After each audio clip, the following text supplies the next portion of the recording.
Bom, eu queria dar bom dia para todos e fazendo uma brevíssima abertura, e vou pedir para o meu amigo Ceilão, logo na sequência, fazer uma abordagem.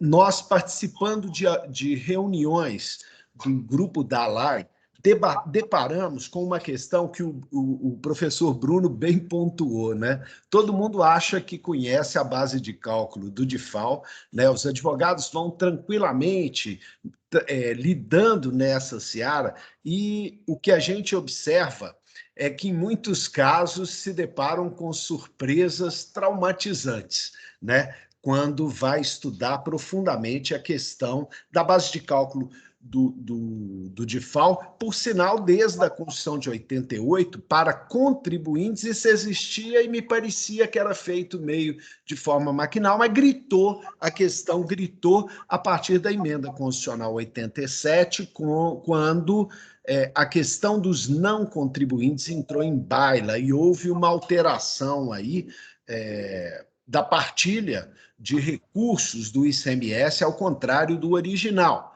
Bom, nesse sentido, em meio a esse debate maravilhoso que tivemos na ALAI, surgiu a necessidade de trazermos para a academia esse debate, convidarmos o professor Ricardo, que eu digo, o Ricardo, ele funciona como uma espécie de consultor jurídico do Concefaz. Eu me recordo quando era advogado-geral do Estado e acompanhava as reuniões do Concefaz, né, Ricardo?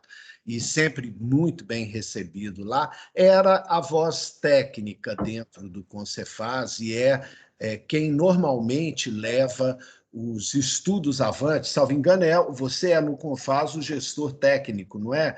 Jurídico, técnico, não sei, do tributário, lá ainda é, né? Da comissão. Nós temos vários grupos de trabalho, né? Um deles é o Grupo de Trabalho 47, que cuida de reforma tributária e assuntos legislativos. Isso. Desde 2018, eu venho exercendo a coordenação desse grupo. Exatamente. Então, nesse meio do debate, nós entendemos o seguinte: quem estava avante nesse debate, que é o grupo da ALAI, que estava debatendo num nível de profundidade que verdadeiramente me surpreendeu, eu achei que deveríamos trazer para dentro da academia, convidar os alunos da UFMG, do mestrado e doutorado, que são todos profissionais que estão aí, além dos técnicos da Fazenda, que são muito bem-vindos a esse debate, e é um grande prazer recebê-los aqui, eu vejo já que temos alguns, e com os advogados, os membros, os associados da ALAI que aqui estão, e nós tivemos de restringir. Vejam que o tema está tão palpitante que a gente mal começa um evento virtual que vai ser gravado, já temos 58 participantes, o que se vê é um evento que realmente precisava acontecer. Eu passo a palavra para o meu amigo Ceilão para uma abertura, até porque temos aqui a presença de vários associados, e isso é um grande prazer tê-los aqui. Tá, obrigado, Onofre. Obrigado ao Ricardo, ao Walter e ao Bruno, que vão iniciar esse nosso pequeno seminário, fazendo algumas apresentações. E obrigado principalmente a todos aqueles, mais de 50, né, que a essa altura já estão nos assistindo. Aos nossos palestrantes, queria só ressaltar que, entre os nossos muitos aliados que estão nos assistindo, nós temos, inclusive, o nosso aliado da Colômbia, o doutor Eduardo Cárdenas. Eu quero ser breve e quero, principalmente, que a gente vá direto ao assunto, retorna ao Onofre, que organizou esse nosso breve seminário de hoje, pelo que eu agradeço, e que vai conduzir os trabalhos. Onofre, a bola está contigo. Tá. Muito obrigado pelas palavras, Ceilão. Então, para começar o debate, o Ricardo, eu acabei fazendo um obter dictum, né, quase um obter dictum, eu já apresentei o Ricardo. Ele é mestre da Secretaria de Estado da Fazenda de Minas Gerais, atua como coordenador de grupo técnico no CONFAS, perdão, e é o representante da Fazenda que usualmente comparece ao CONFAS. É um amigo antigo, já amigo desde o fisco, desde quando eu era auditor fiscal ou procurador do Estado, e, indubitavelmente, é um profundo conhecedor do ICMS e a quem eu passo a palavra, convido para fazer uso da palavra. Ricardo, estamos aqui para aprender com você. Por favor. O microfone. Essa é a falha tradicional, Ricardo. Todo mundo... Não existe palestrante hoje em dia que não bate um papinho com o mudo. Tá certo. Bom, agradeço as palavras do meu amigo de longas eras, Onofre Alves Batista. É um prazer estar aqui nesse debate, nessa discussão desse tema tão importante e tão aflitivo para tanto os contribuintes quanto o próprio fisco, tendo em vista que o que se esperava, né, com a decisão do Supremo de que houvesse uma pacificação, na verdade, a gente está enxergando que vai, na verdade, ensejar um novo round de discussões e debates jurídicos. Mas aqui, especificamente, focando o tema, né, da base de cálculo, o que a gente tem a salientar é que, desde a edição original da Lei Complementar 87, de 96, o ICMS é por dentro, ele é calculado por dentro. No tocante ao artigo 13, parágrafo 1º, salvo engano, inciso 1, que trata dessa questão. Eu tenho aqui um PowerPoint, mas me parece que, em razão aí do horário, talvez seja conveniente eu apenas reproduzir as ideias e, se for o caso, eu subo a apresentação. Mas você prefere que... Fique à vontade, pode colocar o PowerPoint, não há problema. Tá, então, só para eu dimensionar o tempo, Onofre, são quantos minutos que eu teria para fazer essa exposição? 10 a 15 minutos, 15 minutos no máximo, mas fique à vontade, tá? Tá, então eu vou subir esse PowerPoint e vou pular alguns slides, porque não tem pertinência com o tema específico que nós vamos tratar aqui. Mas ele é bastante ilustrativo, eu acho que vai ser mais didático a gente usá-lo. Eu vou compartilhar a tela inteira e, em seguida, o PowerPoint.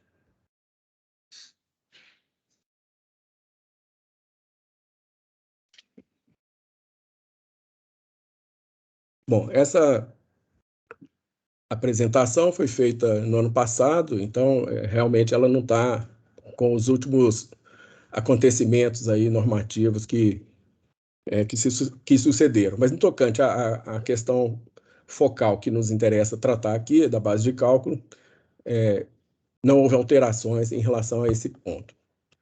Bom, então aqui, rapidamente, só a gente discorrendo aí sobre os antecedentes da Emenda Constitucional 87, um problema de partilha federativa entre os estados, né? Então, houve iniciativas, algumas delas Minas Gerais não participou, mas houve iniciativas como o Protocolo 21/2011, no sentido de se cobrar o ICMS na fronteira, e, obviamente, isso veio a ser declarado inconstitucional pelo Supremo, nas ADIs 4628 e 4713. Teve depois o Convênio 70/2014, que seria um prelúdio à Lei Complementar 160 de 2017, isso na forma do Convênio ICMS 70/2014. E se verificou também, com o crescimento da internet, o aumento vertiginoso das operações de e-commerce, de forma que a distribuição federativa do recurso ficou realmente impactada.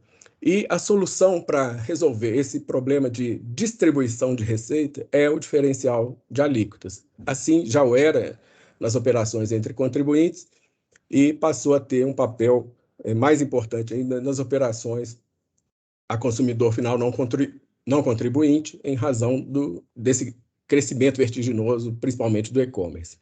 Então, os objetivos federativos do diferencial de alíquota, trazidos aí pela Emenda Constitucional 87, basicamente são dois objetivos centrais, né? O da equalização da carga tributária nas compras interestaduais e o da repartição das receitas entre as unidades federadas de origem e de destino. Aqui temos vários doutrinadores, André Mendes Moreira, dentre outros, eu não vou aprofundar nessas questões. Aqui a reprodução do texto da própria emenda constitucional. No nosso entendimento, ela carecia de lei complementar, mas esse não é um tema aqui em discussão. Dada a sua clareza, a sua clarividência, então bastaria realmente a lei instituidora prever o que a emenda trouxe e estaríamos resolvidos. Tanto assim que a própria emenda constitucional previu já inclusive para o exercício de 2015, que seria o inciso 1 desse artigo 99, só que houve um atraso no Congresso na tramitação e aprovação da emenda constitucional e acabou que ela só foi promulgada em abril de 2015. Então, o cronograma de transição da partilha federativa nas operações a consumidor final não contribuinte, nos termos da própria emenda constitucional, quando deu nova redação ao artigo 99 do ADCT, previu esse escalonamento de 40%, 60%, 80% e depois 100% a partir de 2019. Então, isso já sinaliza a vontade do Constituinte em já promover essa distribuição mais igualitária, mais equânime dos recursos decorrentes da arrecadação do ICMS incidente nas operações ao consumidor final. Bom, aí aquele dispositivo da própria Constituição, né, que reza a respeito da inclusão do próprio imposto na sua base de cálculo. Então, antes até da lei complementar, aliás, inicialmente, cronologicamente, a lei complementar 87 já previa essa questão no artigo 13, parágrafo 1º, conforme comentei, na lei complementar, redação original de 96, e com a emenda 33 de 2001, houve a constitucionalização dessa situação da base de cálculo, incluindo o montante do próprio imposto, que é exatamente a letra I do inciso 12 do artigo 155, e que foi objeto de questionamentos judiciais, tendo o Supremo proferido no RS 582461 de São Paulo, com repercussão geral, tendo reconhecido o Supremo a constitucionalidade dessa inclusão do imposto à própria base. Então, esses dois pontos, né, conjugados agora aqui com o artigo 13, parágrafo 1º, inciso 1, da própria Lei Complementar 87, conforme havia mencionado, esses são os fundamentos constitucionais e complementares da base de cálculo do ICMS como um todo. O DIFAL, neste particular, não é diferente. Ele segue esse mesmo regramento da inclusão do próprio imposto na própria base. Então, vamos prosseguindo aqui.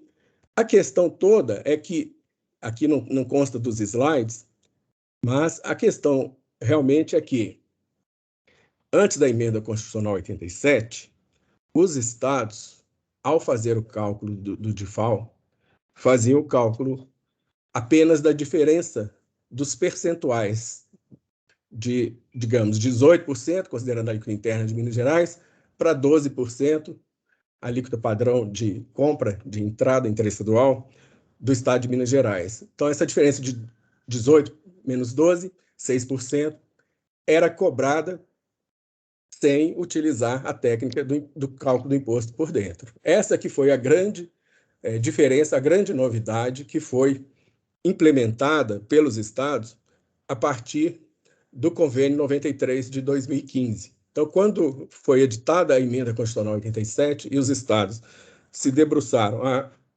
construir esse convênio com o propósito de padronizar e uniformizar os procedimentos, a metodologia de cálculo, enfim, toda essa sistemática, e na ocasião também foi criado no âmbito do CONFAS um grupo especial de trabalho, no qual eu tive a honra de ser o coordenador. Então, o Convênio 93 foi escrito dentro desse grupo de trabalho sob a coordenação de Minas Gerais, e nós procuramos retratar no convênio o passo a passo para padronizar e até para facilitar as empresas de TI na parametrização dos sistemas informatizados dos contribuintes. Então, o que nós passamos a fazer, mas sendo que o respaldo jurídico já pré-existia na Constituição e na lei complementar, mas o que foi feito com a Emenda Constitucional 87 e a sua tratativa dentro do Convênio 93/2015 e respectivas legislações estaduais, no caso de Minas Gerais, foi a Lei número 21.781, de 2015, de 1º de outubro de 2015, com eficácia projetada para 1º de janeiro de 2016. Então, dentro desses normativos, a mudança de atitude do fisco foi fazer prevalecer o que o regramento constitucional e complementar já autorizava, que era o cálculo por dentro do imposto.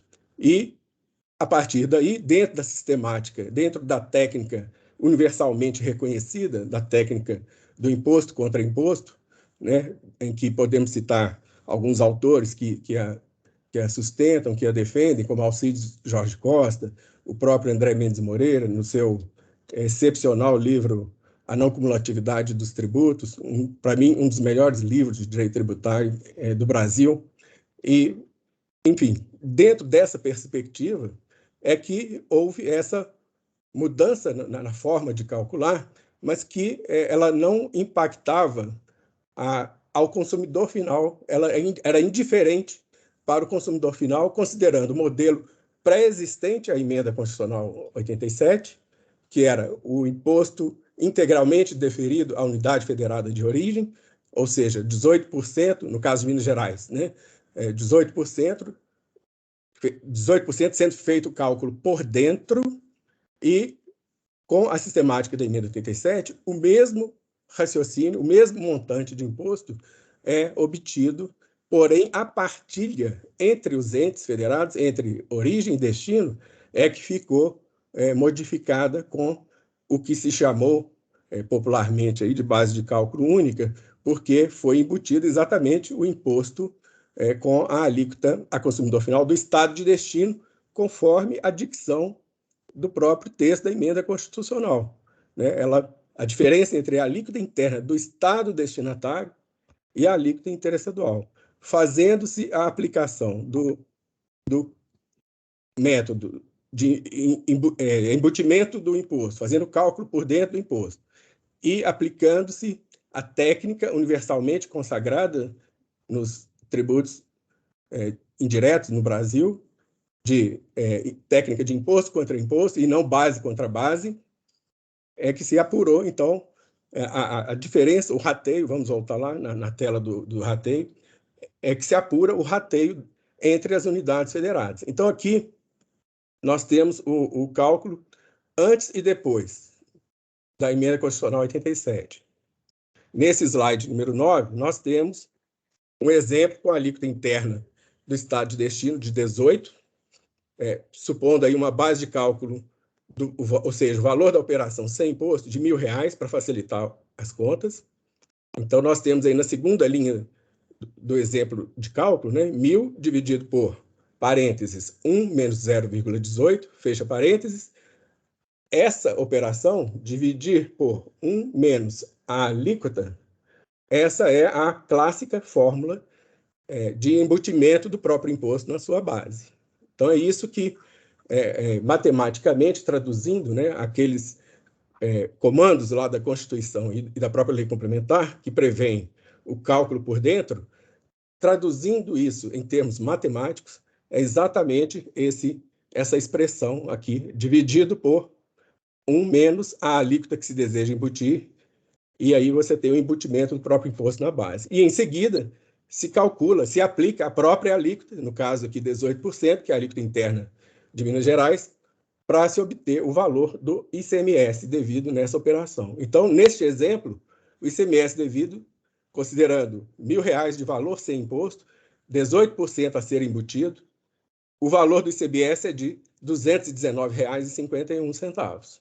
Então, na regra anterior à emenda 87, aqui a gente está tratando da base de cálculo antes da emenda 87, o ICMS integralmente arrecadado pela UF de origem é R$ 219,51, ou seja, 100% do imposto ficava para a origem. Daí que vieram aquelas iniciativas que mencionei, o protocolo 14, convênio 70, e, por fim, a emenda constitucional 87, no sentido de promover uma partilha mais equânime, mais igualitária entre os entes da federação.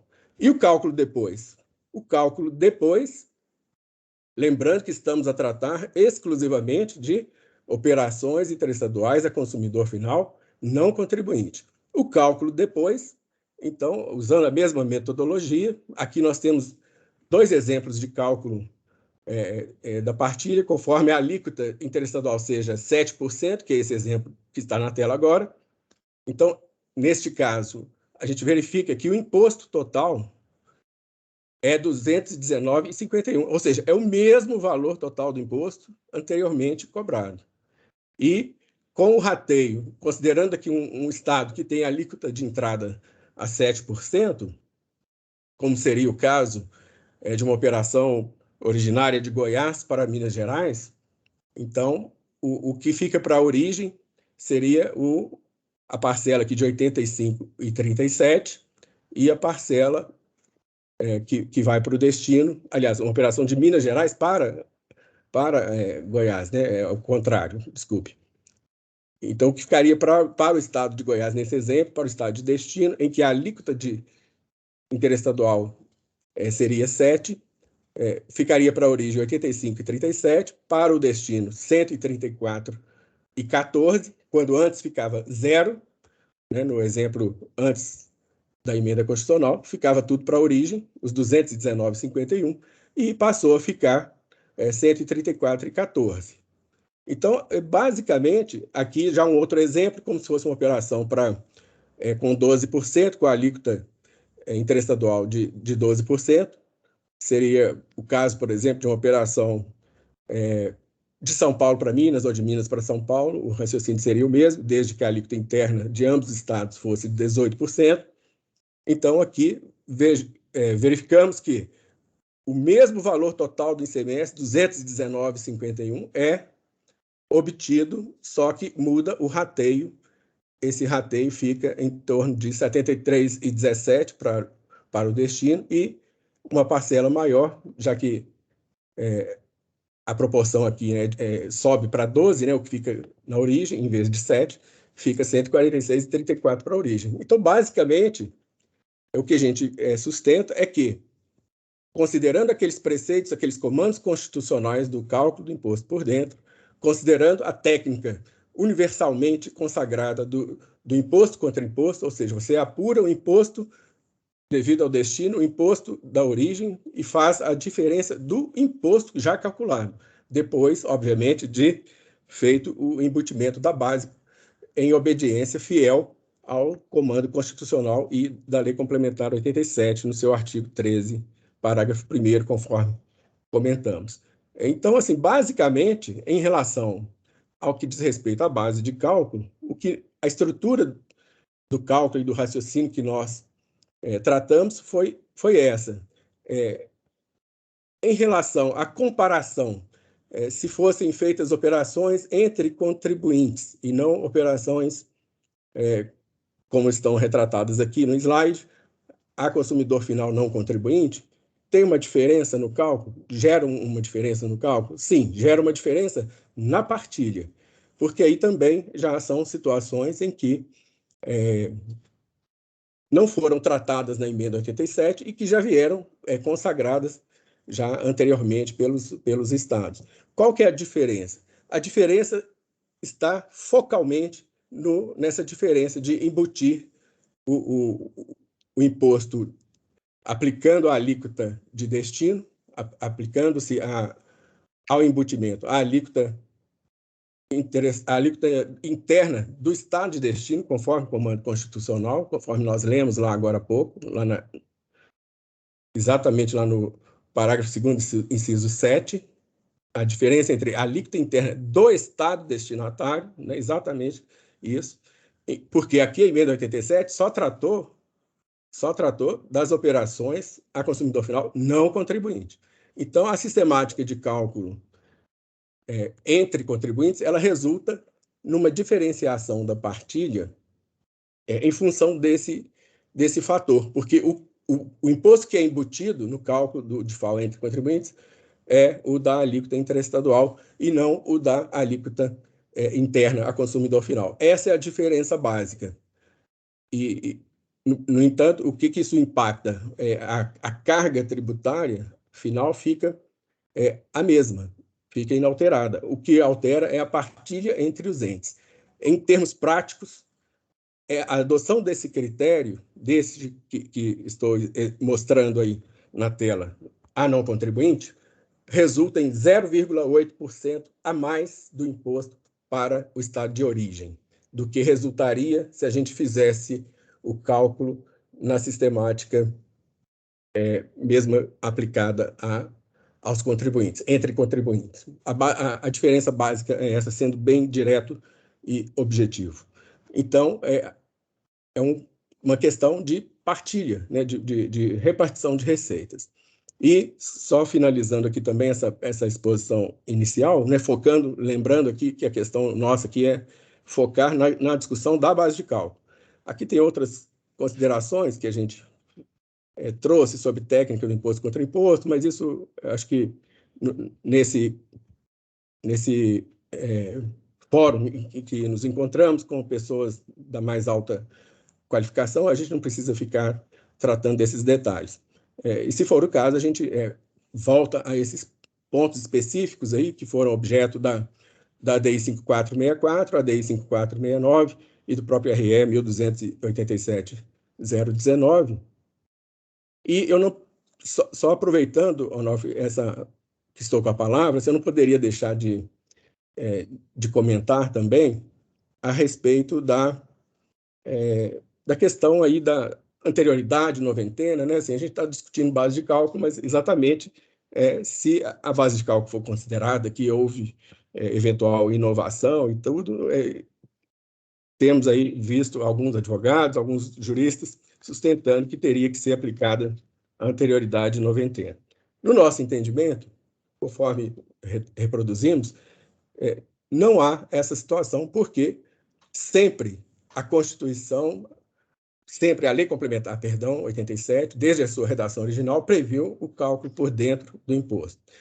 A Constituição, a partir de 2001, na emenda constitucional 33, que também teve que gerou essa emenda 33, na parte em que outorgou competência aos Estados-membros instituir o ICMS importação de pessoa física. Ela também trouxe essa discussão sobre vigência e eficácia, sobre anterioridade e noventena, onde as leis instituidoras editadas após a emenda 33 para contemplar essa nova matéria tributável, que é o ICMS importação de pessoa física, elas foram reconhecidas como válidas a partir da validade, a partir da vigência, é a dicção até que o Supremo usou, a partir da vigência, eu até diria eficácia, que seria o mais correto, mas, enfim, o Supremo, no tema 1094, com repercussão geral, decidiu que a lei instituidora é válida a partir da vigência da lei complementar, que veio a suprir essa inconstitucionalidade formal, que foi também reconhecida agora no tema 1093 do DIFAL, né, a inconstitucionalidade formal, não material, formal, por falta da lei complementar. Então, na nossa visão, já antecipando aqui eventuais discussões a respeito, o artigo 3º da Lei Complementar 190, no nosso entendimento, ao dispor na sua parte final, fazer aquela alusão à linha T do inciso 3º do artigo 150 da Carta Magna, o que ele quis foi, embora usando uma técnica talvez não muito desejável, talvez não muito didática e direta, mas o que ele quis foi positivar o acordo que foi feito com os secretários de Fazenda na Câmara dos Deputados, de que a própria lei complementar, ela teria, ela própria, uma vacácio de 90 dias. Então, o artigo 3º basicamente trata de duas questões. A vigência, que é a lei complementar entra em vigor na data da sua publicação, e a sua eficácia, que é quanto à produção de efeitos, a partir daquela data que ele referiu à letra C, que na prática são 90 dias após a publicação. Como a publicação se deu a 5 de janeiro de 2022, contando-se os 90 dias, temos que, no nosso entendimento, a cobrança do DIFAL está autorizada a partir de 5 de abril de 2022, dentro desse raciocínio e aplicando-se ao presente caso o que foi decidido pelo STF no tema 1094, com repercussão geral. Então, assim, era só para já também antecipar, caso o desdobramento prático da base de cálculo é esse também, além da própria mecânica do cálculo, se a mecânica está correta ou não, se ela obedece aos ditames constitucionais e a sua eficácia, a sua repercussão em termos de a partir de qual momento se poderia cobrar o DIFAL. Lembrando que esta posição de Minas Gerais, ela não ainda foi referendada pelo Concefaz, esse ponto está em discussão no Concefaz. Há uma outra vertente do Concefaz que entende que esse prazo deveria ser contado a partir daquele prazo estabelecido no artigo 24A da Lei Complementar 87, com a redação dada pela Lei Complementar 190, que é o prazo do primeiro dia do terceiro mês subsequente ao da disponibilização, ao do efetivo funcionamento daquele portal com as funcionalidades tecnológicas para os contribuintes apurarem e gerarem o documento de arrecadação referente ao DIFAL. E informo que esse portal, no esforço extraordinário dos estados, ele foi disponibilizado e foi colocado no ar de forma totalmente funcional a partir do dia 30 de dezembro de 2021. Então, nessa vertente dos estados aí que consideram que o marco temporal para se exigir o DIFAL seja o de 90 dias, aliás, não é 90 dias, é o do primeiro dia do terceiro mês subsequente ao do funcionamento do portal, sendo que o convênio que implementou o portal, salvo engano, é o convênio 231 de 2022, ele tem a sua cláusula de vigência, de produção de efeitos, cláusula de eficácia, portanto, para o dia 1º de janeiro de 2022. Então, o primeiro dia do terceiro mês subsequente seria, então, 1º de abril de 2022. Essa questão está sendo analisada pelos procuradores dos estados, juntamente com os técnicos das secretarias de Fazenda, e, oportunamente, eu acredito que isso em um prazo aí de uns 10 dias, no máximo, essa convergência de entendimento, se adotará a data de 5 de abril ou se adotará 1º de abril como marco referencial, isso vai ser harmonizado e dado publicidade quanto a isso. E, eventualmente, também nessa análise jurídica que está sendo feita, será analisada a possibilidade ou a necessidade eventual de formular, de peticionar ao Supremo Tribunal Federal algum pronunciamento a respeito dessa parte final do artigo 3º da Lei Complementar 190 de 2022. Era o que eu tinha a dizer nessa primeira parte e fico à disposição para os debates, agradecendo aí a atenção com que me ouviram. Muito obrigado. Ricardo, é sempre um prazer te ouvir e a fala técnica trazida, obviamente, gera discordância. Eu vou deixar para depois das outras exposições, a gente até travar um debate. Temos um ponto fulcral na questão da base de cálculo, que é se há ou não instituição de tributos. E mais, houve uma mudança de entendimentos com a emenda constitucional 87 no cálculo do ICMS, que se a gente fizer o cálculo final, há uma majoração, mesmo para contribuintes. Com relação a não contribuintes, há majoração, na medida em que você pega a carga e joga por dentro, coisa que não se fazia antes. E essa discussão, é que pode gerar um embate muito grande se há instituição de tributos ou não, além da própria estrutura da norma, considerar se temos um tributo distinto, que é com aspecto temporal distinto, ou seja, promete-se muita briga, muita discussão judicial em torno da questão, o entendimento se é partilha ou norma geral, enfim. Mas tenho a impressão que explorar melhor a base de cálculo continua sendo fundamental. E a sua exposição foi muito clara, essa busca da base por dentro, que leva aquele um menos qualquer coisa para que traga por dentro a base. E eu cumprimento aqui o meu amigo Célio Lopes Calume, também professor, doutor, e que tem possivelmente um dos melhores livros de ICMS aí, que a gente conhece já em não sei qual edição, né, Célio? Procurador de Estado de Minas Gerais também, foi meu colega por muitos anos, e no Fisco também foi meu colega por muitos anos.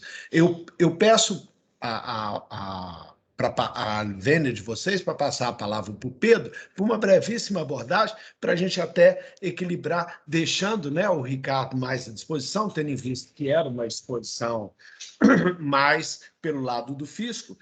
Pedro, com a palavra, por favor. Obrigado, professor Onofre, me escutam bem? Então, gostaria inicialmente aí de cumprimentar os nobres aí, participantes desse evento, né, doutor Ricardo. Pedro, desculpa, eu não te apresentei. O Pedro é mestrando da UFMG em Direito Tributário, é associado, é sócio do escritório Coimbra Chaves e atua comigo, com a equipe, já há alguns anos, né? Obrigado, professor. Então, eu gostaria de cumprimentar aí todos os membros dessa mesa, desse evento virtual. Temos aí professores da casa, da UFMG, o professor Walter, o professor Onofre, representantes do Fisco, advogados, um público bastante seleto, que eu acho que vai deixar os debates muito ricos. A minha exposição aqui vai ser breve, eu queria apenas suscitar alguns pontos controversos para a gente poder fomentar os debates, deixar aí os especialistas depois darem as suas respectivas opiniões. Eu tendo a concordar com 99%, se não mais, do que o doutor Ricardo apresentou anteriormente. Acho que nossas premissas são bastante similares. Então, eu gostaria de dividir minha fala em duas partes. Primeiro, eu gostaria de falar uma questão de justiça fiscal. A meu ver, como que deveria ser o ICMS de FAO, e, em segundo momento, falar como ele efetivamente foi, ou quais problemas que a ausência de lei complementar geraram em relação à sua base de cálculo. Então, no primeiro momento, eu gostaria de levantar uma hipótese, que é a seguinte: a questão de dois princípios fundamentais, a meu ver, na Constituição de 88, que são o princípio da isonomia tributária e o princípio da neutralidade tributária, que está subjacente à questão da técnica da não cumulatividade. E que, para mim, são princípios caros ao ICMS. A questão da isonomia entre as operações internas e interestaduais e a questão da neutralidade, para garantir que a existência de mais de uma etapa na cadeia produtiva não vai interferir na cobrança final do imposto. E, a meu ver, a partir desses dois princípios, há de se concluir, juntamente com a regra de inclusão do ICMS na sua própria base de cálculo, ou seja, o grossar, que é o tema do nosso debate de hoje, que o custo final da operação sempre deve ser o valor da mercadoria com a inclusão por dentro da alíquota interna relativa à última etapa da cadeia de circulação de mercadorias. Vou repetir, talvez tenha ficado um pouco complexa a minha fala. Para mim, esses dois princípios constitucionais, eles levam, juntamente da regra de inclusão do ICMS por dentro, há uma conclusão. Sempre a alíquota interna da última etapa da cadeia de circulação deve estar incluído no valor da mercadoria, na base de cálculo do ICMS, para fins de custo final da operação. E aí essa conclusão, que na verdade é uma hipótese levantada por mim, vai se repercutir em todas as situações. Então, seja destinado à industrialização, comercialização, ativo mobilizado, uso e consumo, consumidor final contribuinte, não contribuinte, para mim, essa é uma conclusão que deve se respaldar para fins de justiça fiscal, toda a cobrança de ICMS. E isso tem reflexos práticos. Por quê? Se a gente vai comparar, e aí mesmo antes da Constituição de 88, a situação de uma operação interestadual destinada à revenda ou comercialização, no qual a incidência da alíquota interestadual de 12%, nesse caso, né, percebemos que a etapa subsequente, que, vamos supor, é uma operação interna, haverá incidência final da alíquota interna. Então, por mais que, nesse momento, haja incidência da alíquota interestadual, a última alíquota a incidir, e, portanto, a incluir o valor da mercadoria para fins de base de cálculo, é a alíquota interna, do estado de destino, nesse caso. Né? Mas o que acontece? No caso do DIFAL, né, o que a gente percebe é uma mudança de lógica meramente a questão de repartição de receitas. E aqui eu não estou a dizer que não houve a instituição de um tributo novo, mas é a perspectiva financeira da questão. Em qual sentido? A partir do momento que a criação do DIFAL pela Constituição de 88, né, a previsão, né, nas operações para contribuinte de que haja a aplicação da alíquota interna do estado de destino para o cálculo do DIFAL. E, portanto, qual que seria a lógica, né, o que seria mais justo nessa operação? A base dupla do ICMS. Por quê? Porque a base dupla consideraria, para fins do cálculo do ICMS da origem, a alíquota interestadual. E para o cálculo do ICMS DIFAL, a alíquota interna do estado de destino.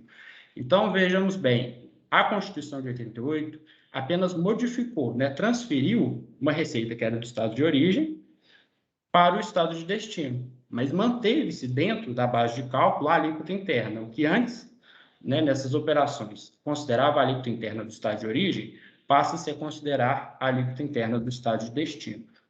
Mas, né, o que surge, né, é uma questão muito grave, que é, apesar, né, de a Constituição de 88 ter instituído o DIFAL para contribuinte, não houve a edição de uma lei complementar regulando essa base de cálculo. E aí eu entro nas minhas considerações, né, a respeito desse tema. Né? A ausência de lei complementar regulando, disciplinando operações interestaduais destinadas ao consumidor final contribuinte implicou uma inconstitucionalidade dessa cobrança do ICMS DIFAL, que não é vista, por exemplo, no caso das prestações de serviço interestadual, porque a Lei Candir, ela previu, né, regulou, disciplinou todos os aspectos da regra matriz de incidência no caso de prestações de serviço interestadual e restou omissa em relação às operações de circulação de mercadoria destinadas ao consumidor final contribuinte. Isso é um problema muito grave e é um problema que não foi enfrentado pelo STF. E aí, vamos dizer assim, jogando esse problema para debaixo do tapete, surgiu a Emenda Constitucional 87. E a partir da Emenda Constitucional 87, a situação se tornou ainda mais grave. Por quê? E aí eu concordo com a exposição do Dr. Ricardo, de que a Emenda Constitucional 87 apenas cuidou de repartir, né, o ICMS para o estado de destino, nos casos de operações destinadas ao consumidor final não contribuinte, tal como era nas operações destinadas ao consumidor final contribuinte.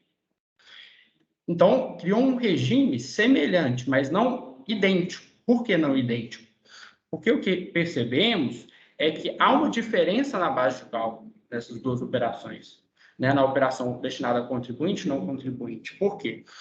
Nas operações destinadas a contribuinte, muitos estados, aí, instituindo a base de cálculo dupla, né, a incidência da alíquota interna para o cálculo do ICMS DIFAL e apenas da alíquota interestadual para o cálculo do ICMS da origem.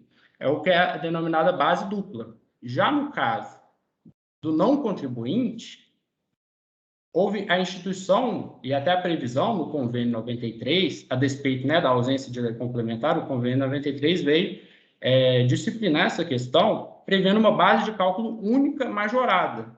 Ou seja, tanto o ICMS DIFAL quanto o ICMS da origem vai se considerar embutido o valor do ICMS de FAO, o valor do ICMS total da operação. E aí se criam duas bases de cálculos diferentes. E essa lógica foi incorporada pela Lei Complementar 190. Então, quando eu falo que o problema de ausência de lei complementar é muito grave, porque a Constituição previu que base de cálculo é matéria de lei complementar, não é matéria de convênio. Mas, a partir da Lei Complementar 190, ficou mais evidente o entendimento dos próprios estados. Ou seja, não que houvesse uma convalidação do que foi feito para trás, mas houve uma absorção do entendimento dentro da Lei Complementar 190. Essa lógica dupla, né? Existem duas bases de cálculo. No caso das operações destinadas ao consumidor final contribuinte, há a base de cálculo dupla, e nas operações destinadas ao consumidor final não contribuinte, a base de cálculo única majorada. E aí o que é importante destacar? Que não há majoração de carga tributária, né, comparando essas duas operações. Né? Essas duas operações, quando fazemos os cálculos, botamos no papel, o custo final da operação é o mesmo. Por quê? Em ambos os casos, a inclusão no valor final da mercadoria, do custo final da operação, do montante total do ICMS pago, para a origem e para o destino. Qual que é a diferença entre uma e outra? Por que são duas técnicas diferentes? Porque uma vai beneficiar, no caso da base dupla, beneficia mais os estados de destino. E a base de cálculo única majorada, elas beneficia mais os estados de origem. Por quê? Porque há a inclusão do DIFAL dentro do ICMS devido à origem. Mas o valor total do ICMS, ele permanece o mesmo nessas duas operações. Então, né, qual que é a conclusão? Né? A partir, então, da Emenda Constitucional 87, né, com a publicação aí da Lei Complementar 190, que é muito importante para disciplinar a base de cálculo, né, eu não entendo que haja aí uma possibilidade de retroagir esse entendimento, né, mas houve uma consolidação, uma confirmação dessa base de cálculo dupla, no caso do contribuinte, e base de cálculo única majorada, no caso de não contribuinte, evidenciando que se trata de uma mera repartição do bolo final, em que pese a sistemática, né, a própria existência de diferentes critérios da regra matriz de incidência que são observáveis na Lei Complementar 190, né, o aspecto temporal, espacial, sujeição ativa, passiva, base de cálculo alíquota diferente, né, ou seja, é um novo tributo. Mas, por trás disso, há uma intenção de repartir o bolo tributário. E é dessa forma que, a meu ver, devemos enxergar o ICMS de FAO, a base de cálculo, né, e as suas alterações pela Lei Complementar 190. Então, não pretendo aqui entrar na questão da anterioridade, porque até foi debate de outro encontro, né, mas, em relação à base de cálculo, são as minhas considerações. Então, eu agradeço aí a possibilidade de compartilhar algumas considerações com pessoas tão respeitáveis.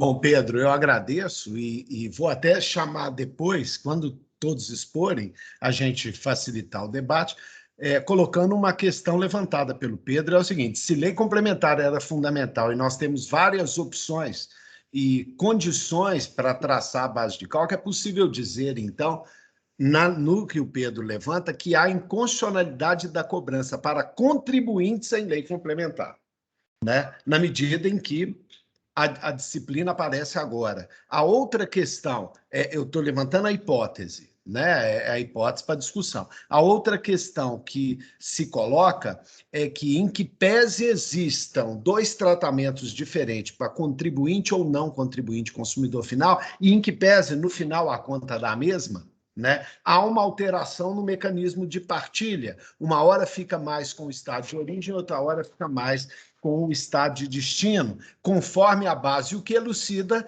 o que deixa evidenciado que temos mecanismos possíveis para avaliação da base de cálculo, daí a afirmativa de que precisamos de lei complementar para densificar o texto constitucional e não pode haver cobrança antes disso. Eu acho que o Pedro mostra bem o que ele chamou de base única e base dupla aí, que eu acho que mostra que essa situação ela é mais complexa, e também no ar me pareceu já ficar uma outra questão, a questão da venda para não contribuinte na medida em que o resultado final da tributação pode ter ficado maior. Ou seja, se no outro ficou igual, não havendo o argumento da instituição de tributos, mas havendo o argumento da inconstitucionalidade, no caso do não contribuinte, corremos o risco do argumento de instituição ficar cada vez mais forte. Essa é a questão que depois eu pontuo na fala e levamos para debate,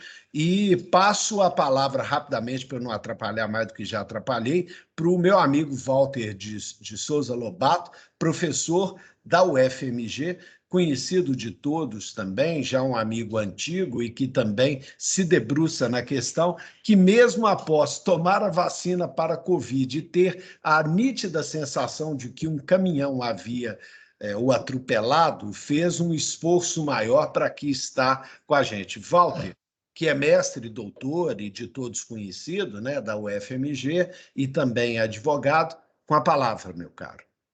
Muito obrigado, professor Onofre. É um prazer enorme estar aqui com vocês hoje, cumprimentar todos os presentes, cumprimentar o Ricardo e o Pedro pelas exposições.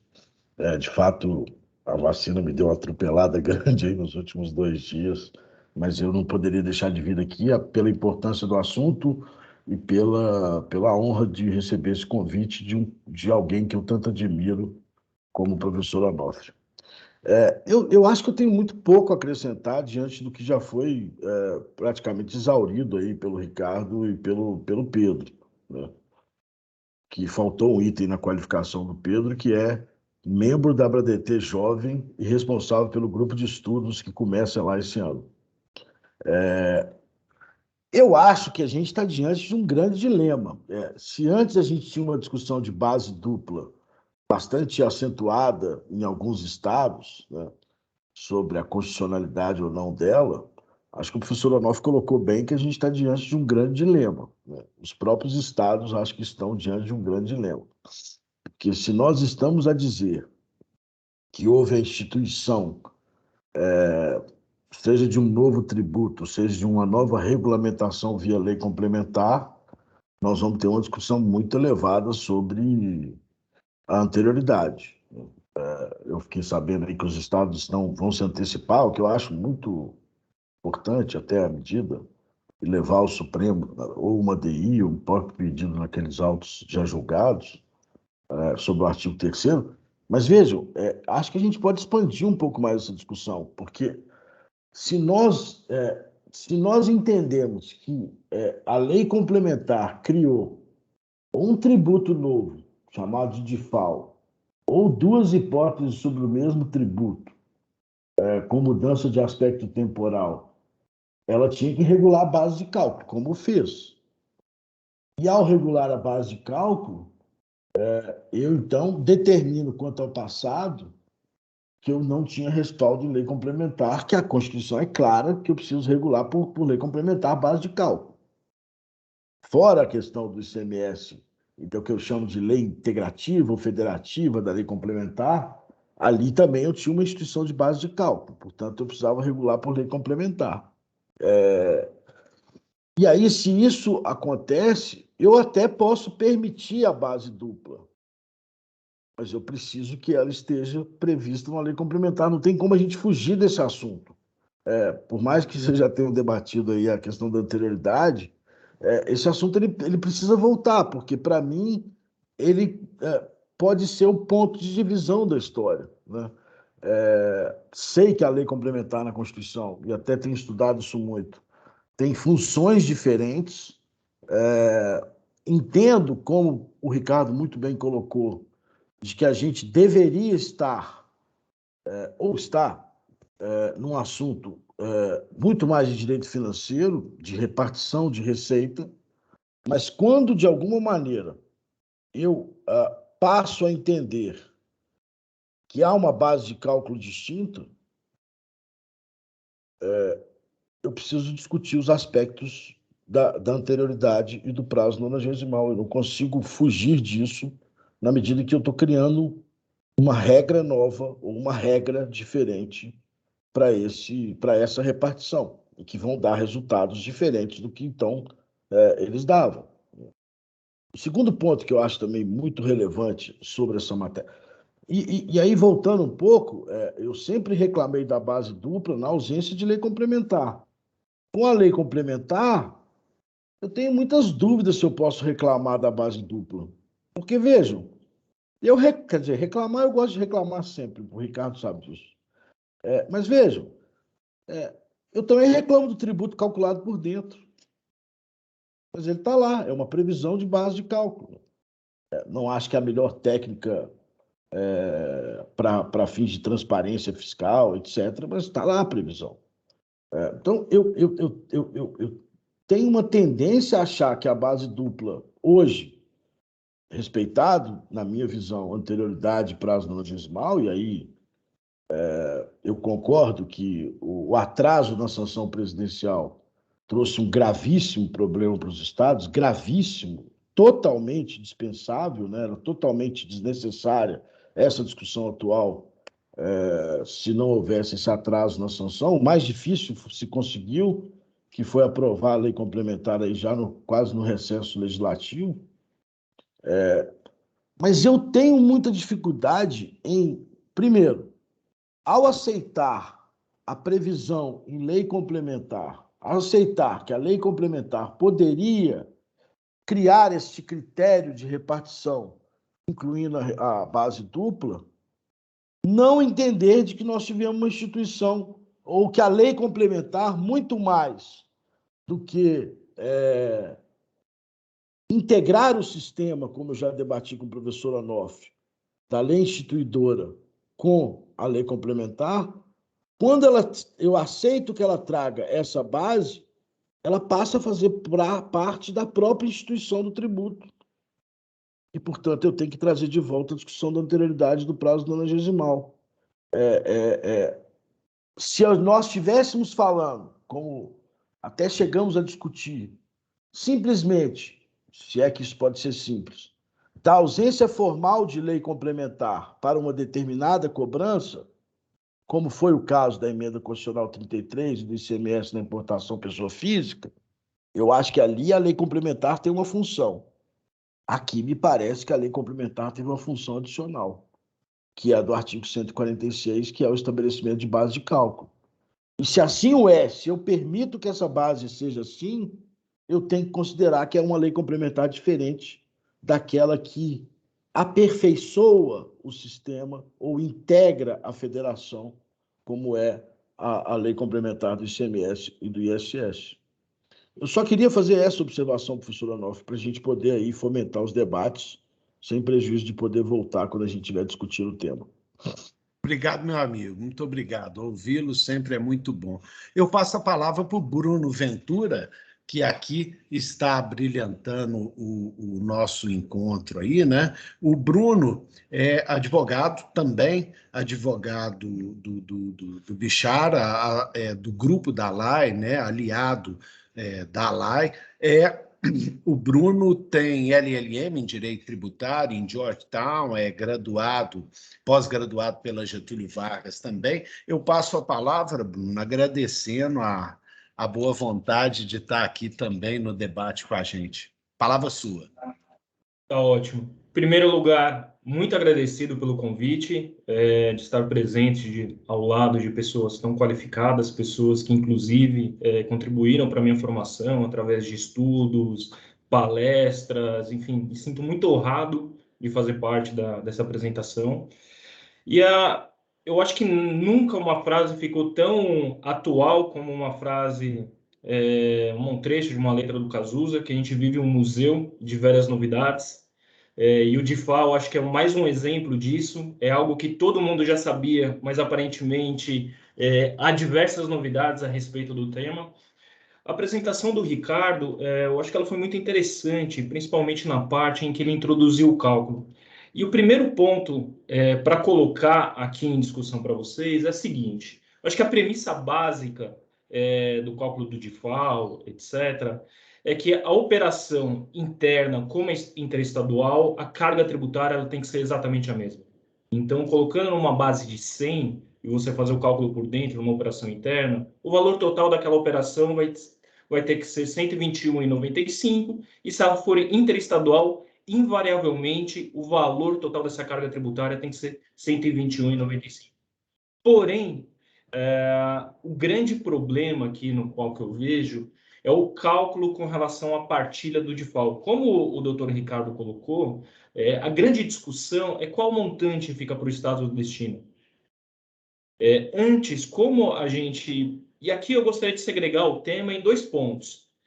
Aparentemente, nós tínhamos uma base dupla anterior, e o grande problema dessa base dupla anterior, e eu dou o exemplo da legislação do Paraná, é que o estado de origem ele precisa concordar com a base dupla do estado de destino. Caso contrário, você tem uma majoração da base de cálculo aqui e o valor final dessa operação. Aí você vai discutir com quem? Com o destino, com a origem, faz uma consignatória, enfim. Superada essa discussão, que eu não vou entrar com relação ao passado, mas com relação ao cálculo atual do ICMS de FAO, eu vi duas grandes diferenças.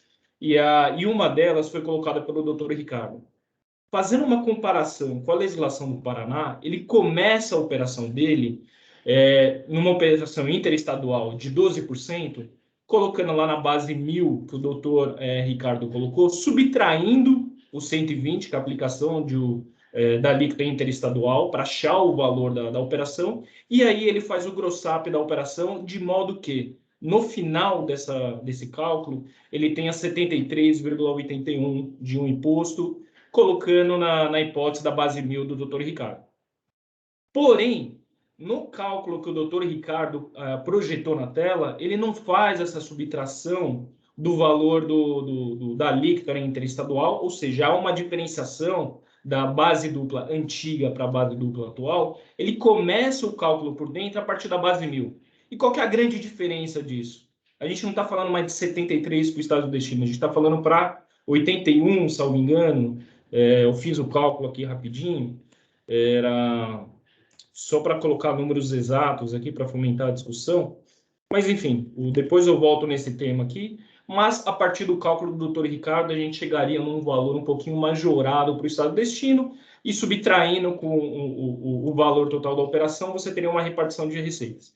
Então, o primeiro ponto que eu gostaria de colocar para os doutores mesmo com a base dupla daqui para frente, ainda há discussões de como que eu faço esse cálculo. Eu inicio esse cálculo fazendo a subtração da alíquota interestadual e eu vou fazendo o gross-up dessa operação, ou não, eu parto de um ponto inicial de uma base 1.000 e vou fazendo o gross-up das operações. Esse é o primeiro questionamento que eu faço. E o segundo ponto, que eu acho que é um ponto extremamente interessante, e o doutor Onofre introduziu de quando da intermediação aqui dessa relação, é que com a nova lei complementar surgiu uma grande discussão com relação às operações de DIFAL destinadas a não contribuintes para uso e consumo. A partir da introdução da lei complementar 190, partiu-se de uma leitura que, se foi introduzida essa previsão na lei complementar 190, logo não havia previsão dessas operações com relação à lei complementar 87 e 96. E aí que começa a ficar interessante, porque se há uma discussão com relação a essas operações, e essa operação interessa especialmente para o contribuinte, o adquirente dessa mercadoria, qual o valor, caso ele tenha um êxito nessa operação, qual o valor que ele vai recuperar? O da base dupla, que a gente defende, que é inconstitucional, por outro lado, os estados defendiam que eram legais e constitucionais na época, ou qual base dupla, se há essa divergência da interpretação, partindo do cálculo, subtraindo o valor da alíquota interestadual do valor original, ou a partir do cálculo que o doutor Ricardo colocou, o valor original já fazendo os gross-ups. Essas são as considerações iniciais que eu gostaria de fazer para o tema. Acredito eu que um convênio ICMS estabelecendo, colocando uma fórmula matemática de como é o cálculo digital, acho que seria o mais adequado. A fórmula matemática você não tem interpretação. É a partir daquele número, acabou. A partir do momento que é só o texto, e esse texto ele comporta determinadas interpretações plausíveis, diga-se de passagem, tem toda essa controvérsia que a gente está vendo hoje em dia. Acho que essas são as minhas considerações iniciais. Mais uma vez, eu saúdo todos os meus colegas aqui. O Bruno, muitíssimo obrigado pelas colocações. Lógico, para seguir a um debate, antes de eu abrir geral, Ricardo, suas considerações novamente aí. Eu acho que foi feita uma passagem, eu acho que você precisa de retornar aí, que eu vi que você anotou alguns pontos. Daqui dá para ver. Meio de lado, porque ficou... A gente está sempre aprendendo, né? Então a gente tem que registrar os ensinamentos. Mas eu achei interessante mesmo a abordagem do Pedro, né? Entendo que, aliás, todos os comentários foram muito profícuos e especificamente o que o Pedro levanta a respeito da isonomia e da neutralidade é o que nós defendemos também, né? É o que nós defendemos. E exatamente em razão desse argumento, né, se eventual questionamento for necessário com relação à interpretação lá do artigo 3º da Lei Complementar 190, o fundamento dessa arguição, os fundamentos dessa arguição serão exatamente esses: a isonomia, a neutralidade, quiçá até o princípio constitucional da livre concorrência, lá no artigo 170. Mas o 152, né, se for eventualmente entendido que não seria aplicável a partir do mês de abril, não vou precisar o dia, que aí é aquela questão que eu comentei, mas a partir de abril de 2022, se eventualmente for considerado indevida a cobrança do DIFAL a consumidor final não contribuinte, isso feriria de morte, sim, no nosso entendimento, isonomia e neutralidade. E é para isso que veio o DIFAL, para isso que veio a emenda constitucional 87.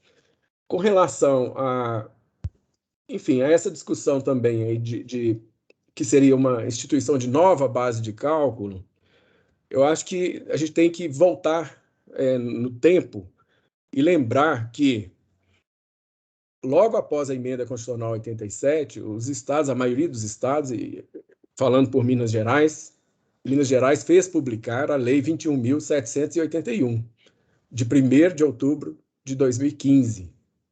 Essa lei que trouxe essas novidades da própria emenda constitucional, ali também a gente discutia que a clareza e o didatismo da própria emenda constitucional dispensavam lei complementar, mas depois veio o Supremo, né, e no tema 1093, disse que havia inconstitucionalidade formal daquelas cláusulas do Convênio 93, e sem mencionar, no tema 1093, sem mencionar o Supremo, quais são as leis, quais artigos de quais leis ele considerou inconstitucional no tema 1093, ele não identifica uma lei sequer. Então, depreende-se da leitura, da dicção lá da parte dispositiva do acórdão, que quando ele menciona, né, que ele declarou a inconstitucionalidade formal das cláusulas, se bem me lembro de memória, 1ª, 2ª, 3ª, 4ª, 6ª e 9ª. Então, e depois também as respectivas leis estaduais, eu estou entendendo que ele quis dizer que seriam os dispositivos equivalentes dessas cláusulas do Convênio 93, que eventualmente estivessem presentes nas leis instituidoras da época. Só que anterioridade noventeira, que é o ponto, então, né, que a gente está discutindo, no nosso entendimento, pelo menos em Minas Gerais, isso foi cumprido por meio da Lei 21.781, quando previu essa vacácio aí dos 90 dias e começou a ter eficácia a partir de 1º de janeiro de 2016. E também um outro argumento nessa linha, que nós entendemos que a própria decisão do Supremo reforça esse entendimento, quando, da modulação dos efeitos, no tema 1093, ele considerou válidos os recolhimentos todos efetuados de 1º de janeiro de 2016 até 31 de dezembro de 2021, ressalvadas as ações judiciais que foram impetradas antes de 3 de março de 2021. Havia uma discussão aí sobre se seria 24 de fevereiro de 2021, que é a data do início do julgamento, ou se 3 de março de 2021, mas houve uma reclamação do Rio Grande do Sul, publicada recentemente, onde o Supremo definiu que era 3 de março de 2021. Então, no nosso entendimento, esses dois fatores, o fato de ter sido considerados válidos todos os recolhimentos efetuados. Então, assim, não concebemos a hipótese em que, depois de considerar válido o recolhimento de tão longo período, e, óbvio, suspendeu a eficácia por ausência de lei complementar por inconstitucionalidade formal. Então, a partir da eficácia dessa lei complementar que veio a suprir, a sanar essa lacuna, essa falha, né, da lei complementar, então, a partir da eficácia dela, nós entendemos que está já superada, porque já foi cumprida lá atrás, a lei instituidora lá atrás, que já cumpriu a anterioridade noventena. O nosso entendimento é esse. Realmente, a gente sabe que, enfim, eventualmente, isso aí vai ter que vai provocar um novo pronunciamento do Supremo a respeito, se ele confirma esse entendimento que nós temos, ou não, né? E, por fim, com relação à fala do Bruno Ventura, em relação à diferença de cálculo do Paraná, a gente vai até verificar, eu achei curioso isso, porque realmente, quando foi feito o convênio 93, o propósito dele era exatamente o de harmonizar e unificar o passo a passo do cálculo. Tanto assim que se a gente verificar naquelas cláusulas lá do Convênio 93, ele chega a retratar um passo a passo mesmo, metodologicamente falando, e eu não sei, nesse ponto aí que o Bruno retratou, em que o Paraná faz a dedução do imposto da operação da UF de origem, lá naquele momento inicial, eu só queria salientar o seguinte, eu não sei, eu tenho que até confirmar isso com o Estado do Paraná e conversar com eles, mas isso é bem curioso, bem peculiar do ponto de vista assim, metodológico mesmo, matemático. Porque se a gente verificar, por exemplo, na orientação tributária que nós expedimos, Minas Gerais expediu, orientação tributária do Sutri número 2 de 2016, em alguns exemplos, a gente chega a cogitar disso, que era a cultura de então, né? Você considerar, por exemplo, os R$ 1.000, ele já está com o imposto de 12% da interestadual embutido ou não?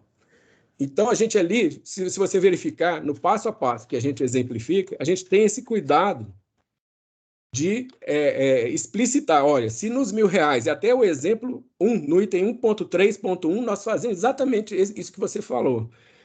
Está lá, valor da operação R$ 1.000, ICMS regularmente destacado. Então, neste exemplo, o pressuposto é que os 1.000 já está embutido com os R$ 120, que representam os 12% da operação interestadual. Aqui, no caso, é uma operação entre contribuintes, né, que nessa instrução normativa, perdão, nessa orientação tributária nossa, a gente faz a explicitação dos dois, do DIFAL entre contribuintes e do não contribuinte.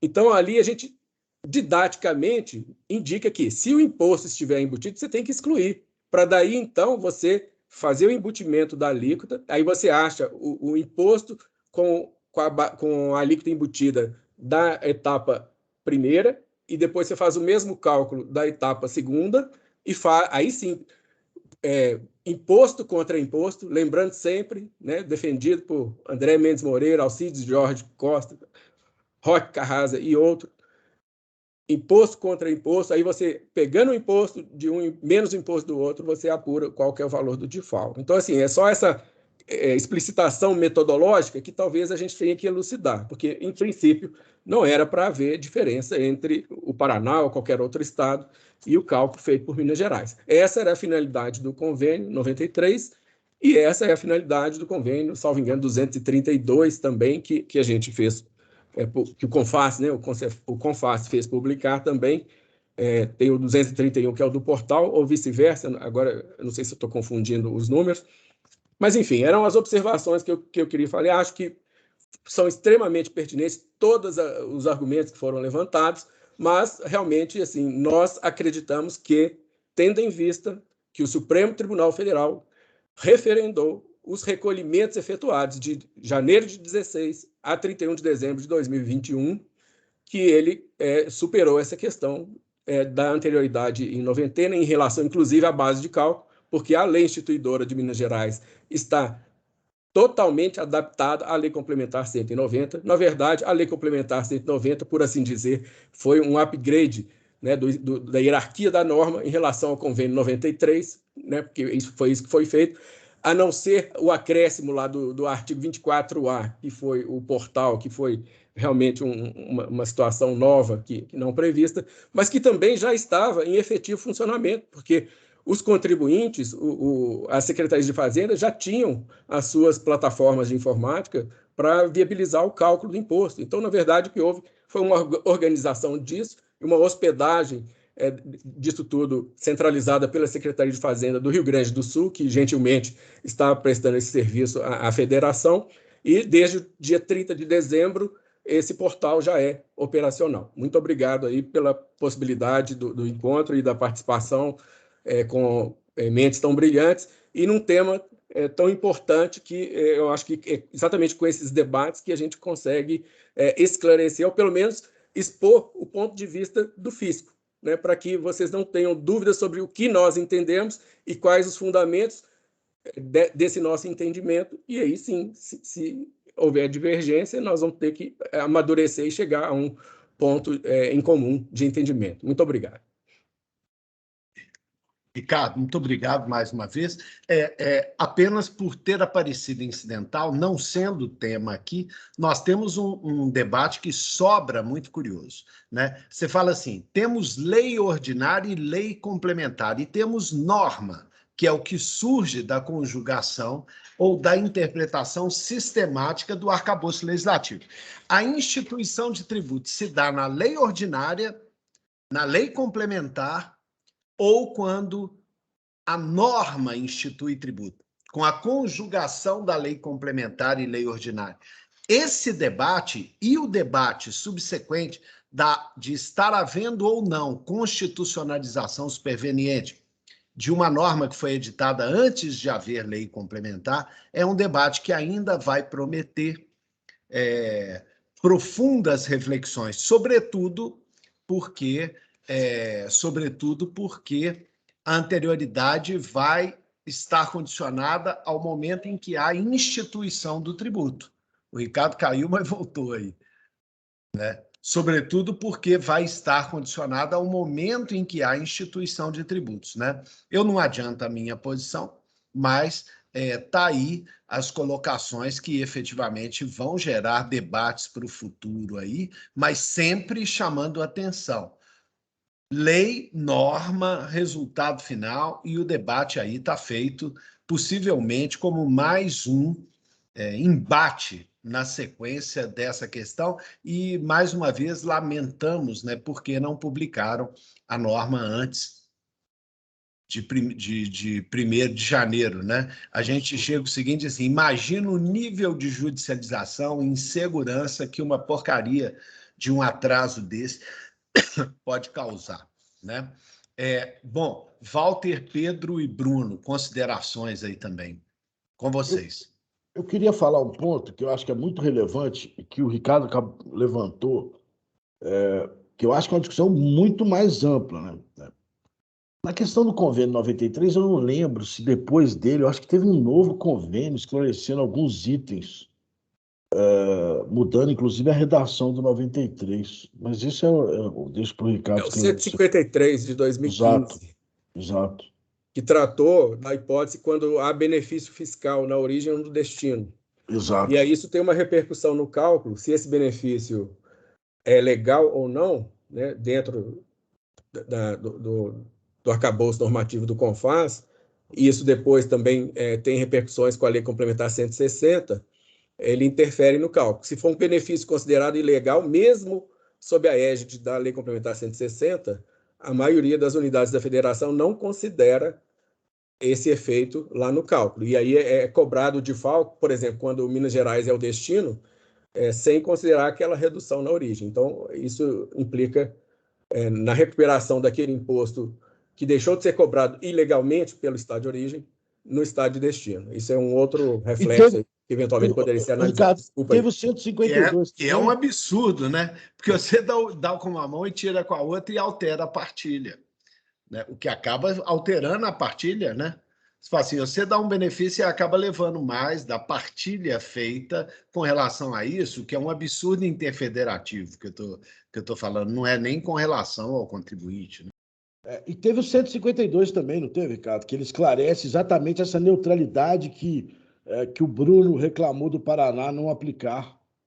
Eu acho que o 152 é que deixa clara a neutralidade quando o tributo está destacado ou não está destacado, a mudança de metodologia. Enfim, mas o que eu queria falar, que me interessa muito, que eu acho que é uma discussão muito grande que nós vamos ter, para além da questão do DIFAL, o Supremo, desde aquele julgamento da Emenda Constitucional 33, ele precisa esclarecer se ele abandonou a teoria da nulidade da norma constitucional. Vamos lembrar que lá na 9.718, quando houve o alargamento da base de cálculo do PIS e COFINS, já estava promulgada a emenda constitucional que ampliava a base de cálculo, mas ela ainda não estava em vigor. E, portanto, o Supremo entendeu que a 9.718 era inconstitucional, que lei que nasce inconstitucional morre na origem. No caso da emenda constitucional 33, o Supremo estabeleceu uma eficácia suspensiva das leis estaduais até que viesse a lei complementar, aprimorando a norma tributária a incidir. Esse ponto é muito relevante. Ou essa lei do ICMS, a lei complementar, tem uma função diferente, ou o Supremo abandonou a teoria da validade. Independentemente disso, tem uma segunda discussão que é muito grave para mim também, que acaba interferindo na teoria da nulidade ou não, que é, com todo respeito, e eu não gostaria que a gente estivesse discutindo isso, eu gostaria, sinceramente falando, que essa lei tivesse sido promulgada no seu tempo adequado, quando já aprovada pelo Congresso. Então, com todo respeito à posição dos Estados, eu não consigo ver, já que a anterioridade, a não surpresa, trabalha com a eficácia da norma, como que eu consigo abrir mão da anterioridade? Exceto se eu adotar a seguinte teoria, que eu acho que é que o Ricardo, brilhantemente, como sempre, já colocou. Já deve ter passado para aqueles que entrarão com a DI para interpretação conforme do artigo 3º. Exceto se eu considerar que modulação passou a ser mérito. Ou seja, que o Supremo, na modulação, ao modular os recolhimentos, etc., disse, olha, pode vir lei complementar aí que não precisa mais respeitar a anterioridade para o legismal, porque dentro do aspecto da modulação, eu já estou fazendo a previsão aos contribuintes. Eu acho que isso é uma mudança radical do controle de constitucionalidade no sistema do direito no Brasil. Porque nós vamos transformar a modulação, que não é mérito, em mérito. Se é que nós já não transformamos pelo volume de modulações que nós tivemos em 2020 e 2021. Isso interfere diretamente no controle de constitucionalidade. Daí a minha dificuldade em aceitar, primeiro, que a não surpresa não entre, mesmo quando já existente instituidora lei estadual, mas ausente a lei complementar, que o Supremo disse que era necessária, ponto final. E segundo, porque eu vou transformar a modulação em mérito, o que muda muito o nosso sistema de controle de constitucionalidade. Isso me parece, talvez, uma discussão tão grave ou maior do que a discussão do DIFAL, né? Porque, vejam, então quer dizer que não precisava nem do Supremo modular em 2021. Ele poderia, então quer dizer que se essa lei complementar tivesse sido sancionada em novembro, ela poderia valer em dezembro. Essa é a minha preocupação, se a gente não está mudando o sistema de controle de constitucionalidade no Brasil. E eu acho, vou antecipar, eu acho que sim. Eu acho que sim.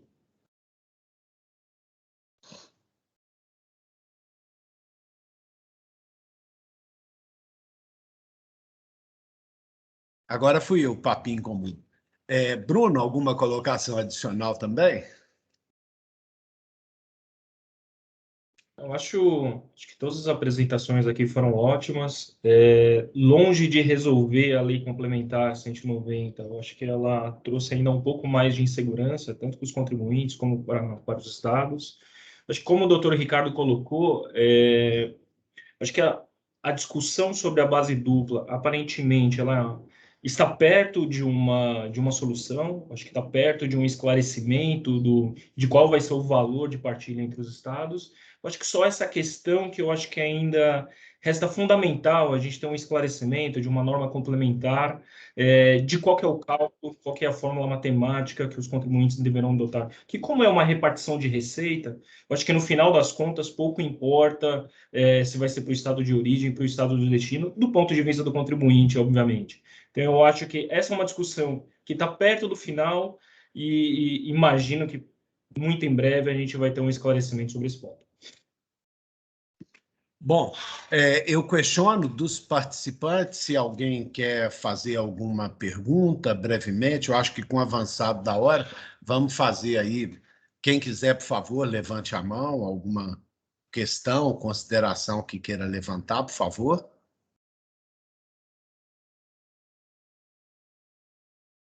Onofre, se me permite. Não, Ricardo, pois não. É rápido, bem rápido e objetivo.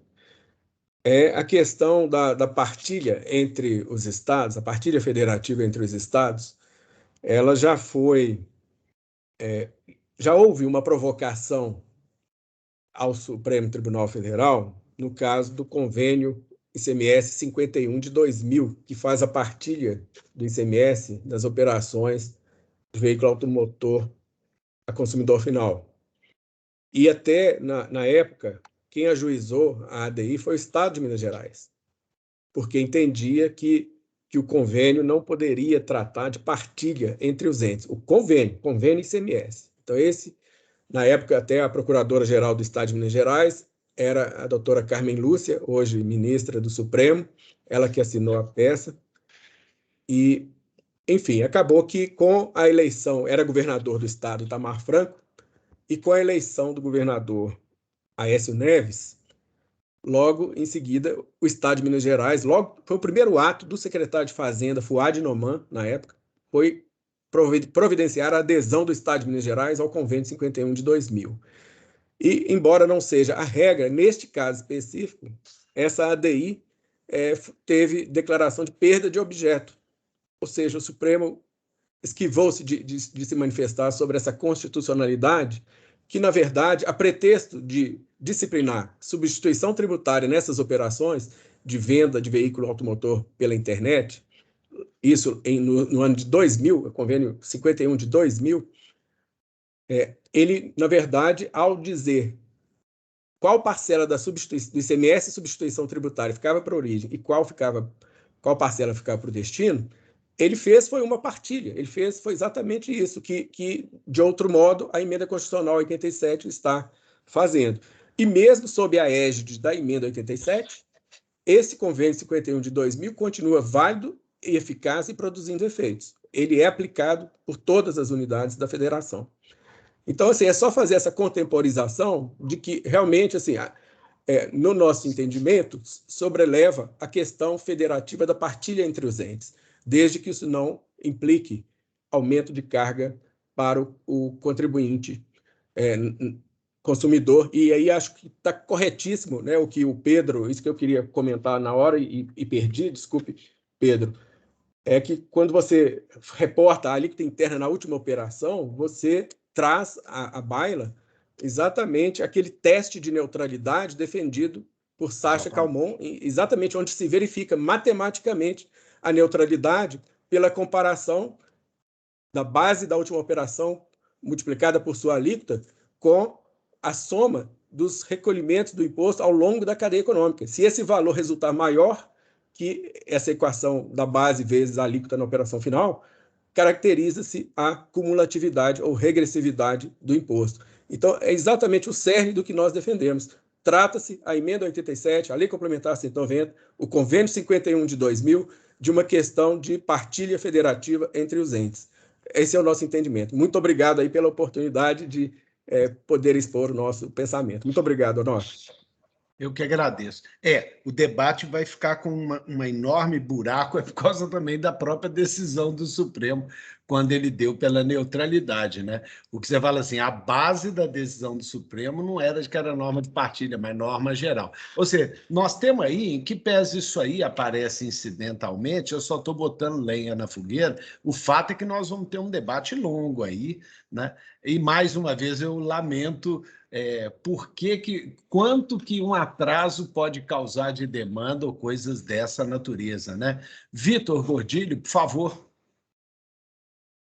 Doutor Onofre, bom dia. Bom dia a todos os palestrantes. Primeiramente, queria parabenizar, né, pela organização do evento, que o doutor Onofre coordenou muito bem, e pelas belíssimas e muito interessantes apresentações.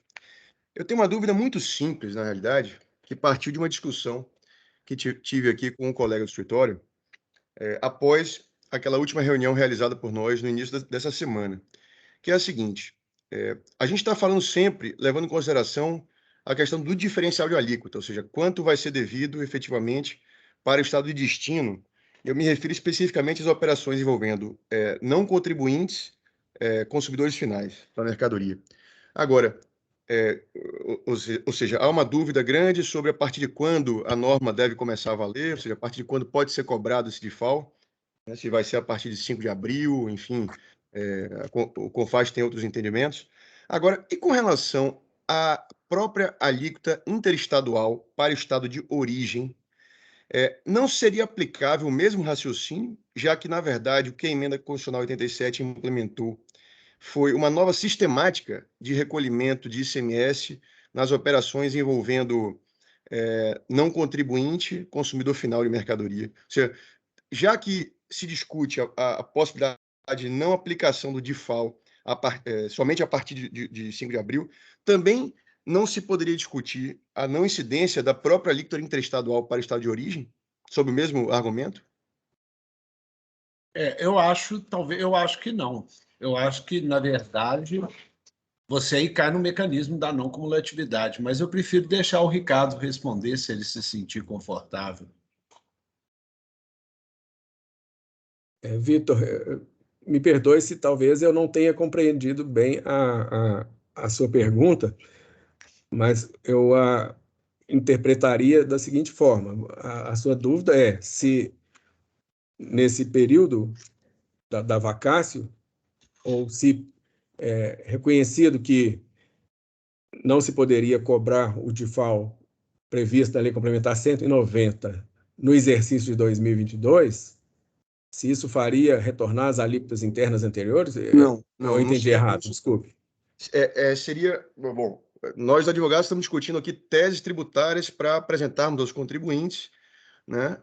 E hoje o que nós discutimos na reunião e na reunião passada está sempre focado em relação à cobrança do diferencial de alíquota, ou seja, o valor que vai ser pago ao estado de destino, tá? Onde está o contribuinte, quer dizer, onde está o não contribuinte consumidor final.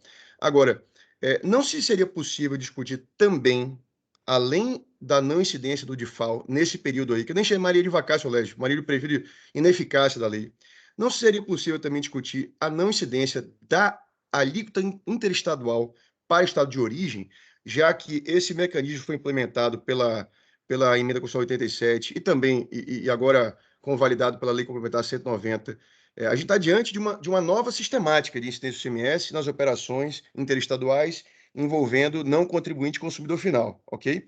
Antigamente, todo o ICMS ficava para o estado de origem apenas aplicando-se a alíquota interna, né, do estado de origem.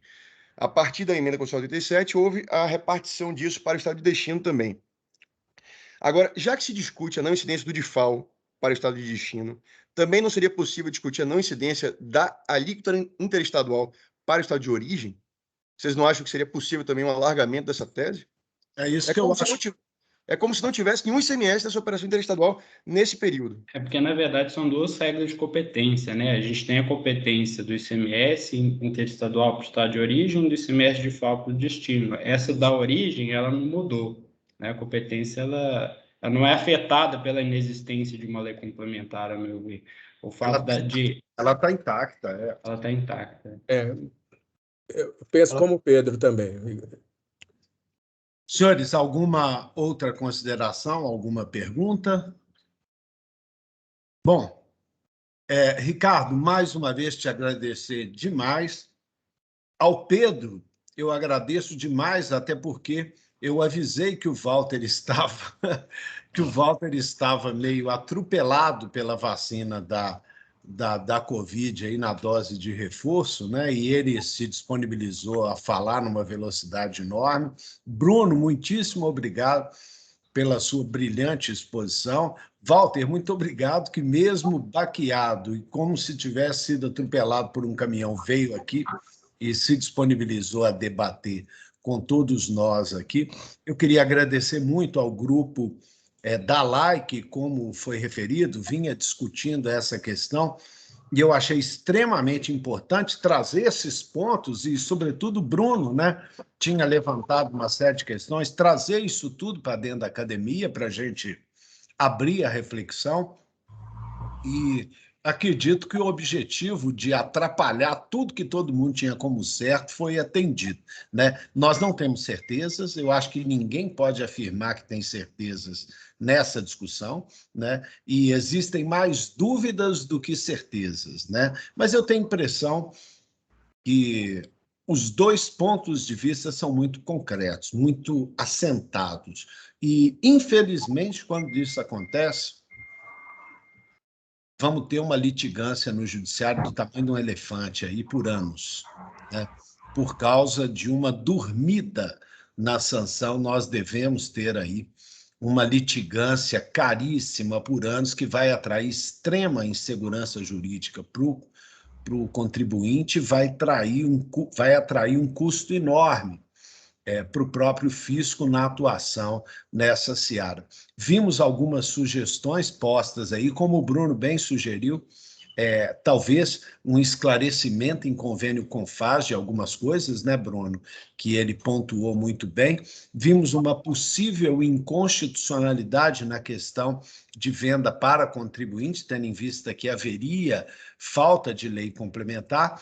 Verificamos aí na fala do Pedro, de uma forma brilhante, que temos, na verdade, duas sistemáticas de cálculo, da base de cálculo, para contribuintes e não contribuintes, o que mostra a necessidade da lei complementar para densificar o texto constitucional, o que nos atrai uma outra discussão, né? Se havia essa indeterminação na fórmula de cálculo, o argumento de inconstitucionalidade fica mais forte e o pior, o argumento da endíase necessária para uma lei complementar e lei ordinária cravarem a instituição também fica mais forte. Por outro lado, temos o argumento da partilha que foi levantado pelo Ricardo e uma demonstração de que efetivamente não se altera em valores, o que também coloca uma interrogação acerca de se há um critério de partilha ou uma efetiva instituição de tributos, em que pese, sob um ponto de vista mais positivista e olhando para a anatomia da norma, fica claro de que há instituição de tributo. Mas, se esse argumento é suficiente ou não, isso daí eu não tenho a menor dúvida que vai desaguar no Supremo Tribunal Federal, infelizmente. O cheiro da questão é esse, me parece que, salvo, né, numa saída pela porta dos fundos, que vem se caracterizando como mecanismo usual para a decisão das cortes superiores, né, nós podemos ter uma definição de uma série de aspectos e uma pedra de toque para uma discussão teórica que se faz há muito. Se a anatomia da norma tributária, aspecto material, se ela ainda está valendo ou se vai apenas enfeitar os manuais de direito tributário. Enfim, a discussão promete. Não é? Eu agradeço demais, mais uma vez, aos colegas e agradeço demais aos presentes e acredito que os objetivos tenham sido atingidos. Não é? Ceilão, você que proporcionou tudo aqui, que viabilizou a possibilidade... Ele caiu, não está aqui? Não estou, mas... sim. Tá. Então, eu te passo a palavra por uma consideração, tendo em vista que você já vem provocando esse debate há mais tempo e acabou inspirando a realização desse encontro. Por favor. Tá bom. Eu agradeço as suas palavras, Onofre, mas, na verdade, essa nossa reunião de hoje se deve ao seu esforço e ao seu empenho. Agradeço também aos participantes, né, que ficaram conosco 1h40 e ficaram porque esse foi um debate muito rico e muito produtivo. Usando um gancho do que o Onofre disse agora ao final, a única coisa que nós sempre sabemos que é certa é que nada é certo. Eu agradeço a todos e agradeço por todos esses momentos e tenho certeza que teremos outras oportunidades para estarmos juntos e debatermos. Muito obrigado a todos, uma boa tarde e um bom fim de semana. Mais uma vez, eu agradeço a todos. Acredito que a academia ela sempre está aberta para debates e, como ele acontece no meio, a gente tem que estar sempre ligado aos principais debates que acontecem e trazê-los aqui e buscar as fontes, né? E nada melhor do que ouvir o Ricardo, ter a participação do Célio Calume, ter a participação do meu amigo Adriano também, que vi aqui e é um estudioso, um professor de Direito Tributário da PUC fantástico e procurador do Estado, um amigo querido, né? E vários outros amigos presentes, e acredito que é isso, a academia tem que estar com as portas abertas, ter a sensibilidade bastante para captar o debate que mereça ser trazido para ela e as complexidades que a questão traz normalmente, né? É isso, mais uma vez agradeço a todos e bom fim de semana para todos.